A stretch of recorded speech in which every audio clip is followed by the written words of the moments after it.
Hey guys, Argent Templar here. We're going to be looking at the development of New Testament canon. This is my second time recording this, the first time Bandicam screwed it up. So, the Old Testament. There is a bit of controversy with the exact dating of the Old Testament.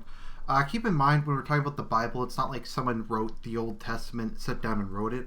It was written over thousands of years, and it contains a variety of different literary genres. So we don't know when all of it was written. We don't know when all the individual books were written. I mean, Genesis obviously was not written at the beginning of the world. I don't think it's ever been held that it was written at the beginning of the world. Tradition holds that it was written by Moses to kind of put together all the existing tradition of the time. But we aren't exactly sure. I don't know if it's really specifically states anywhere that Moses wrote them. It was just kind of the tradition. So that was obviously written pretty early. Then we have stuff written later, and then we have stuff like the Maccabees, which is written during the 1st and 2nd century BC. So, or maybe it's 300 BC. I forget the exact date when the Deuteronomical books are written. So, what we do have is that the Greek translation was written sometime between 300 BC and 200 BC. Now, a lot of the date range are because carbon dating isn't that accurate. I mean, it's accurate to a general time period. It's not like you can carbon date something and say, oh, this was exactly this year. They give you a range. But historical and textual evidence and analyzing the copies we have show that the Septuagint, which is the Greek translation of the Old Testament and is the oldest complete Old Testament we have, was composed around 200 or 300 years before the birth of Christ. So, while like all ancient texts, the original is long gone because paper doesn't last that long, and expecting it to last that long is kind of unrealistic. We do have fragments from the Septuagint from the 2nd century BC that survived, so not too long after it was written. It should be noted that the Septuagint is much older than the version used by modern Jews and Protestants by over 1,000 years. The Dead Sea Scrolls attest to the accuracy of the Septuagint and modern Old Testament, as the Dead Sea Scrolls were found in the 1950s. They were the oldest known writings that have ever been found. Or a group of the oldest known writings. The Dead Sea Scrolls were found in the 1950s around the Dead Sea, hence the name, and were composed sometime before the birth of Christ. They contain fragments from every book in the Old Testament except for Esther. I think they have a couple other books too, but those are kind of the main ones. It was found that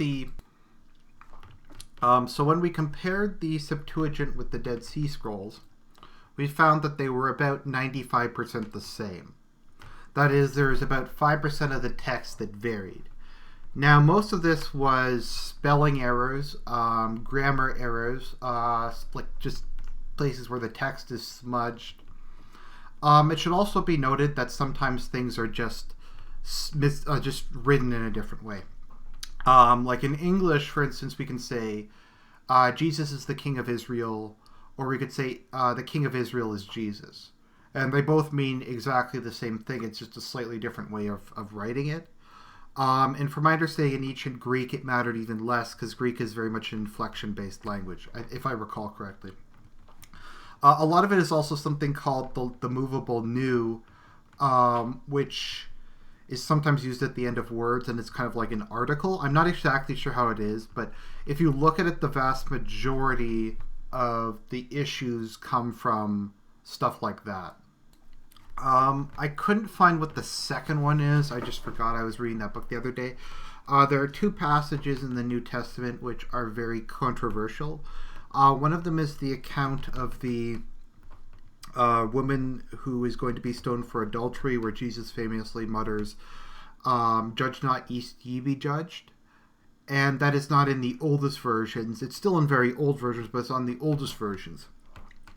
So there's a couple of thoughts. There's a thought that it was added later. There was a thought that it was somewhere else in the Apostles' writing, and it was inserted into later editions. There's the thought that it kind of was another traditional story that was just, they didn't know where else to put it, so they inserted it into there. If you look at a Bible, though, there will be an asterisk, and it will say for that and the other story, which is less important. I can't remember what it is. This is not in the oldest text, so it's not really something that's covered up. So the oldest pieces of the Bible's found. So we recently, this year, actually, it's kind of exciting, found the oldest piece of the Gospels, which was a fragment of the Gospel of Mark, which is pre-90 AD, and was used as the burial mask of a mummy in Egypt. Now, it's hard to tell exactly when this is from, and there's a lot of controversy around this, because to do proper dating and other tests on it, you have to destroy the funerary mask. And it's a historical artifact, and there's controversy over whether or not to destroy it. We're pretty sure that it's from 90 AD or earlier. It's just to get a more precise dating, you'd have to destroy the mask, and they're just figuring out whether or not to do that. But nevertheless, that's from the first century, and it's probably the first piece of a copy of the Bible from the first century. The oldest complete modern Bible with the New and Old Testament is the Codex Sinaiticus from the 4th century AD, which includes a complete Old and New Testament. So, there are also some other early Bibles that were composed by the Emperor Constantine at the Council of Nicaea. We don't have those, and we don't have copies of those, and we don't have a record of what's in them. So this is just a list of the various pieces we found from the very early on. This is pretty impressive, especially once we go to the next page and look at some of the other stuff. This was the previously oldest one, which is the John Raylan's fragment, which is part of John, and John was written around 96 AD, and the date of the manuscript has been traced to around 125 AD, so less than 30 years after it was written. Why is this important? Because it's the same as the modern one. This at least dates it. It proves that these weren't forgeries made decades later. This proves that if this is a copy and it's 30 years after the approximate time span, firstly, it proves it can't be written later than 125, and B, it proves that that makes it more plausible. If you have a first-hand copy from only 30 years later, then that's much closer. So here are some. I've been trying to figure out how these work exactly. I find it a bit confusing. But roughly speaking, they give when something was written and the earliest copy we possess. I couldn't figure out, and I looked at a number of these, if copy means parts of it or copy means the whole thing. My understanding is parts of it, and we just don't have the original copies and the original copies of the copies. The oldest complete copy, or the oldest fragment we have of Herodotus's histories, is from 900 AD. If it was written around 450 BC, then we have about a 1300-year time gap. Yet no one doubts that exists. We have Euripides, which is from 440 BC, and the oldest one we have is 1100 AD. We also have Caesar's Gallic Wars. The earliest copy of that we have is 900 AD. Historians, their work is much later. I don't even see one here for Livy. For the New Testament, the earliest piece of it we have is 130 AD. We have a time span of roughly 100 years, probably a bit less, till we start finding a lot of fragments, and we have about 14,000 early copies of it. When compared and contrasted between each other, we have about a 99.5% accuracy. Once again, spelling and grammar errors. So you can also reconstruct the New Testament from some other stuff. So here we go. We have a panorama of the Epistles of Paul. This makes sense, assuming Paul converted to Christianity around 35 to 40 AD. Give a bit of time for Christianity to start to spread after Jesus dies. Give Paul a bit of a chance to convert. Give the church a bit of a way to grow. So Paul converts, and then he begins using his education and rabbi training to start to write letters. It would also have to be about 20 to 30 years or so to give time for churches to be established, particularly outside of Judea. So then we have a group of Gospels written by the first group of Gospels. Mark wrote to Romans, Matthew to Jews, and Luke to Greeks. So we have different focuses in the Gospels as to their theme, etc. Luke, we're pretty sure, was a Hellenized Syrian or a Greek who lived in Syria. So he would obviously be the perfect person to write stuff to try and convince the Greeks because they were his people. So then we have Acts, which was written by Luke, probably at the behest of Paul when Paul was imprisoned. So Paul could be there and tell him everything, and Luke would write it down. I'm not sure who Luke based his gospel on. I think it was Paul. Written to Hebrew believers in Asia Minor. Letters from Peter to exhort believers in to contend for the faith. Then we have a couple other letters. And then we finally get to John's writings, which were all written in about a 10-year period. Now, John is interesting because he kind of serves as the perfect bookend. Because the Gospel of John is the most mystical and the most kind of apocalyptic of the books. It's also kind of the most intellectual. And then Revelations is more or less the perfect end of the Bible because it talks about the end of the world. And it's apocalyptic and it's grand and it's kind of the perfect bookend. But John had a much higher Christology and a much higher view of who Jesus was, etc. A lot of people suggest that's because he took care of Mary for so many years, and Mary imparted her thoughts as to what her son was and what he was like, and the Gospel of John is largely based on that. So we have that. Then we have the earliest references to the New Testament canon. So the oldest New Testament canon we have is the Muratorian fragment, which contains all four Gospels. We have Luke, John, and Mark are referenced. Matthew, there are four referenced. We only have the three listed because the piece of paper is damaged, so we can't see what the fourth Gospel is. But there's no reason to really doubt it would be Matthew. Acts of the Apostles, 13 letters of Paul. 1st and 2nd John, a couple other epistles, the Book of Wisdom, the Shepherd of Hermas, and a few other minor books. So, I mean, it's a little larger than the modern biblical canon, but we do have the core books there. I mean, if we look at the Bible, the four Gospels, Acts of the Apostles, and Revelation are kind of the main books. The rest of it is nice and useful, but they aren't as directly important. Irenaeus used a de facto canon by the fact that he only referenced a certain number of books as being divinely inspired, and in particular defended the modern four Gospels as the only legitimate ones in a book called Tetramorph.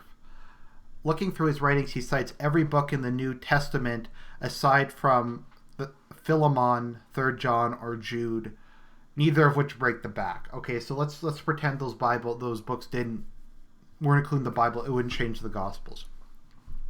Then we have Clemente of Alexandria, writing at around 180 AD, listed in his canon all modern books except for Philemon, James, 2 Peter, 2 John, and 3 John. He also included the Shepherd of Hermas. The Shepherd of Hermas was excluded not because it was heretical or that it wasn't written by who they said it was written. It was excluded because it wasn't written by an apostle. Other 2nd century canons include St. Justin Martyr, Tertullian, and Ignatius. So we have multiple people here attesting to the same canon within a similar time period independently of one another. So that kind of proves, I think to me at least, that there's ample evidence that the canon was established by this point in time. So the canon of the modern Bible was finalized in 397 at the Council of Carthage, where the New Testament canon was formally declared closed and all the books in the Old and New Testament were written on a list by name. There were a number of other writers during this period who proposed similar canons, such as Eusebius, although he excluded a couple letters and included a couple minor books. So, as I said, the Gospels, Revelation, and Acts were never really that much up for debate. It was mainly just a couple of the letters, which people weren't sure about. My point is that the important books of canon were decided by this point, perhaps as early as the mid-2nd century, and all that was left was the finalization, a bit of trimming. So here is the criteria that was officially used to determine what books were in the New Testament. Firstly, it had to be written by an apostle or at the behest of an apostle. I think it's thought that Mark, Luke, and John wrote on behalf of apostles. I don't remember which ones. I think it was Mark wrote on behalf of Peter, and one of them wrote on behalf of James. But it either had to be written by an apostle or someone who's a scribe from an apostle. It had to be read aloud in weekly assemblies. That means that it had to be read. I mean, we read the Bible every Sunday. If churches weren't reading it and it was just something they found in someone's basement, then it wasn't that important, and it was kind of dismissed for that reason. It had to reflect and reinforce orthodoxy and tradition. As I think Phil Fernandez said, maybe they found like Paul's shopping list or something, or Paul sent like some financial statement. It's not really that important. It doesn't really reflect orthodoxy and tradition. Maybe it's something like the Gospel of, I think it's the Secret Gospel of Thomas or the Secret Gospel of Judas, where they talk about like aeons and like all this other strange cosmology that isn't really found anywhere else. The book had to be written by the apostolic during the apostolic age, which is roughly described as before the year 100. And the deciding factor as to what was considered and accepted was how prominent it was and how widely it was used. First, Clement is regarded as being spiritually useful and was often included in early canons. It was rejected, though, because it was not written by an apostle. It is still widely read to this day. The Apocalypse of Peter was included in some early canon, but it was written after Peter had died in 135 AD.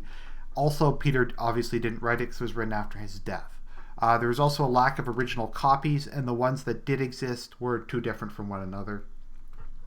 I think it is sometimes read, though. The Book of Enoch, well, it referenced and by the way, these being rejected doesn't signify they burned them or hid them or anything. It just means that there was too many questions for them to be included. The Book of Enoch is referenced numerous times in the canonical books. I think Jesus quotes it, and by early Christians. It was not included simply because it was not part of the Septuagint, and the Septuagint was regarded as being definitive. Also, its authorship and origins are unknown, although it is frequently used, particularly because it tells the story of the Watchers of the Fallen Angels. The Didache was considered but was rejected since it was a catechism and not a holy book. It is also not written by an apostle, and it was not during the apostolic age. The Didache was extremely widely used as a teaching tool. The Catechism of the Catholic Church is authoritative. It's true. It's a core part of the religion. It's not included in the holy book because it's a catechism. It's not a gospel. The Proto-Evangelion of James was rejected despite being of interest. Proto-Evangelion of James was kind of an infancy gospel. A lot of people like it. There's a lot of traditions that come from it. It's written too late, though. So in conclusion, the New Testament canon was well established by the time the canon was formally closed, and we have a number of sources confirming this. There was a couple controversial books, but they weren't really that important. They didn't affect the Gospels. There were a number of books rejected because of the stringent criteria for inclusion into the New Testament, and it was not some political plot. The New Testament compares favorably when contrasted with other historical books. I will cover the Gnostic Gospels of later date, as they deserve more examination than can be provided here. I hope that answered your questions. I hope that was entertaining. Argent Templar signing out.